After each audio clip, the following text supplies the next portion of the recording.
ازيكم يا شباب؟ فيديو النهارده هيكون عن فيلم عليا الطرب بالتلاتة، اللي يعتبر اقل فيلم تقييم لحد دلوقتي. عملت له فيديو تقييمه على السينما دوت كوم هو 2/10. الفيلم فيه مين بقى؟ ريهام عبد الغفور ومحمد عطية اللي اتشهر بسبب ظهوره في ستار اكاديمي، وسعد الصغير ودينا وريكو.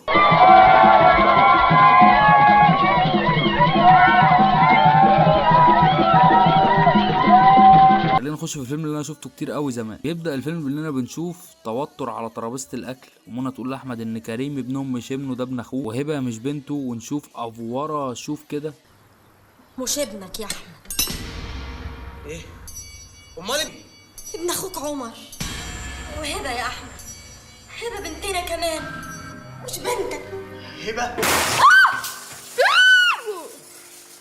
قول له ان هي بنت اخوك كبير وانها حامل وهو ده مش ابنه. قول له انه ابن حد عايش معاهم في البيت. نشوف سليمان عيد بيمشي ويقول له استنى هنا، يقول له مش انا، ويفصل بينا تحليل الدي ان ايه، ونعرف انه مقلب. بدايه احمد حسن وزينب بدات من هنا. نشوف انه بيمثل انه بيخونها، بس يبقى فيه زي لون احمر كده على رقبته، ويقول لها انها الوان رسم. توقع الرسمه بتاعته على الارض ويقول لها انا ماشي. تقول له روح للحاره بتاعتك واصحابك الصيع، وتصرخ صرخه مستفزه. اسمع كده.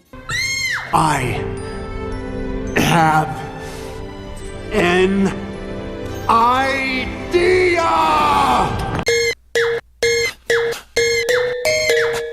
بعديها نشوف ريكو وسعد الصغير في الكباريه، ونشوف دروجبا ودعوكشة جاي لهم ميشن خطف طفل. اسماء اشرار يعني مش هزار. يروح احمد لهم الكباريه ويحتفلوا بعيد ميلاده. وبعديها نشوف ان منى رايحه له، وفي الاثناء دي نشوف انهم بيغنوا في الكباريه. بعدها نشوف ان في بنات جات له البيت، ووقتها مراته جت وتفضل تخبط وتزعق ويخبيهم. تدخل بقى نشوف انه عمل ايه الذكي. نشوف انهم عاملين انهم لوح. عبس عبس عبس. انا مش هنا ولا حتى هناك. بعدها نشوف انه طلقها وتشتغل اغنيه للفراق. والله تأثر. بعدها نشوف انهم بقالهم سنه ما شافوش بعض. شوف ان امها بتقول لها ما زهقتيش من صوته؟ تقول لها بحبه. تقول لها امال طلبت الطلاق ليه؟ تقول لها علشان حبيت اسمعها منه.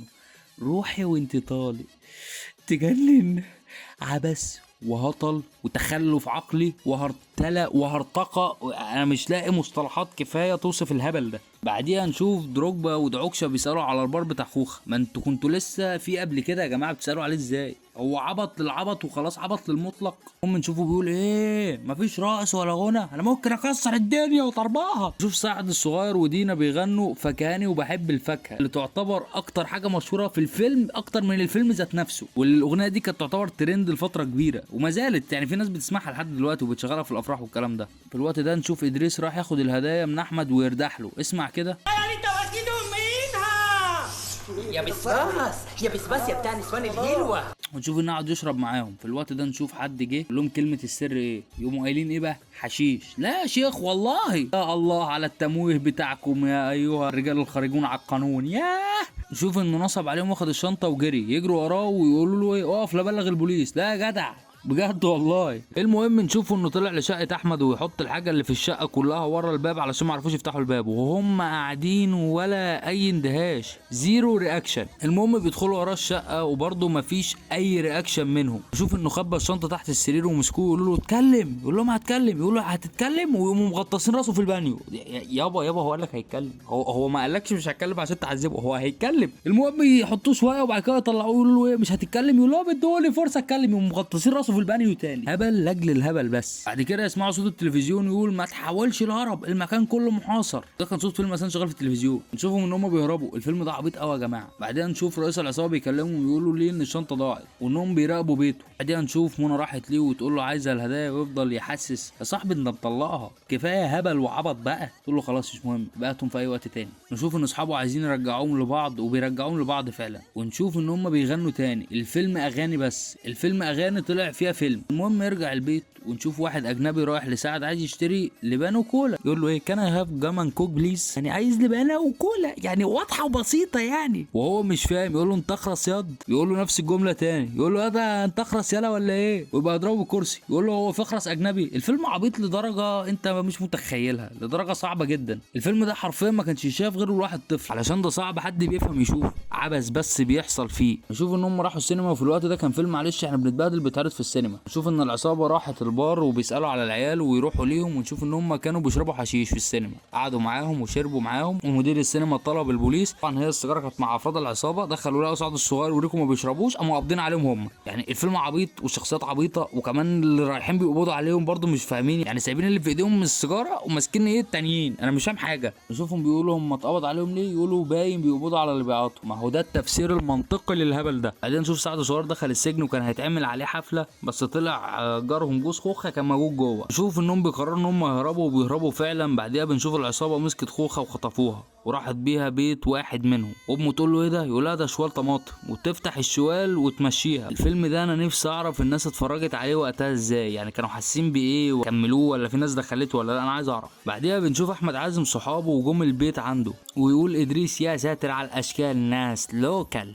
ياه انظر من يتحدث، السفير البريطاني، القنصل لويس ال18، السير أليكس يا اخواتي. المهم بطريقه تقرف، ونشوف ان خوخه بترقص احتفالا برجوعهم لبعض، وما تسيبهم وتمشي. وده اكتر رد فعل طبيعي شفته في الفيلم لحد دلوقتي. فضلوا يكسروا الحاجات بتاع بعض، كسروا الفازه وهو يكسر لها البرواز وحاجه اخر هرتله. بعدين نشوف ان هم عايزين يكسروا الكلبشات تحت قطر، ونشوف ان اللي سايق القطر احمد السبكي يقول لهم امشوا بدل ما افرمكم تحت القطر. في الوقت ده منى تقول له طلقني ويسيبها ويمشي. بعدين يروحوا الحداد ويفضل يخبط، وسعد الصغير يغني الاغنيه اللي اثارت الجدل لحد دلوقتي، اغنيه ايه، بحبك يا حمار. نشوف افراد العصابه راحوا الفرماوي وبيقول لهم لازم تجيبوا الشنطه يا بهايم. ونشوف ان هم خطفوا ادريس ومراته وحماته، ويقولوا لاحمد رجع الشنطه، ويفضل يدور على الشنطه ويلاقيها فعلا، ويقول له لو سلمت الشنطه للبوليس هقتلهم كلهم. نشوف بعديها انهم نقلوهم في مكان تاني. شوف بعدين ان بيقول له دروجبا 118 فرج، يقول له الكرنك، يقول له ايوه الكرنك، يقول اغتصاب. وهنا افتكرت انه اغتصبهم، ده الطبيعي، يعني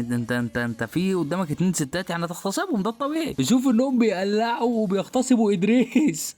شوف العبث، انتوا بهايم يا جماعه، انتوا بهايم. نشوف النساء ده خد الشنطه. وبعدين نشوف احمد راح ليهم ويقول له هعد من 11 ل 82، لو ما سلمتناش الشنطه هقتلهم. ايه العبث ده. نشوف ان هم طلعوا اسلحه وقعدوا يضربوا على بعض. بعدين نشوف ان هو سمعهم هم بيتكلموا في التليفون مع فرماوي ان منى مراته مش موجوده، وسابهم ومشي. راح لمنى، يعني بص راح لمنى بالليل، كان ماشي الصبح وصل بالليل تقريبا، اخدها مشي من هناك. وانا مش فاهم ايه العبط ده وايه الجنان ده. يقول لها خليكي هنا. نشوف بقى ان سعد وريكو راح ياخدوا الشنطه من سيد. نشوف احمد ومنى بيجروا من فرماوي وركبوا العربيه، يقوموا راكنين كده مره واحده من لا شيء، ويقوموا نازلين راكبين المترو. يعني هم معاهم عربيه، لا ننزل نركب المترو. طب انا عايز افهم، يعني انتوا بيجروا وراكوا عصابه، طب المترو بيبقى فيه ضباط شرطه، طب ما تروح يعني روح كده قول لهم الناس دي بتجري ورايا ومعاهم اسلحه وعايزين ياخدوا الشنطه، والشنطه ايه والكلام انتهى. يعني فاهم قصدي ليه بقى الجري والفرهده دي، مش فاهم. المهم نشوف شويه اكشن اهبل والبوليس يمسكهم، ونشوف انهم بيقولوا احمد منى احمد منى، والفيلم يخلص. وفي الاخر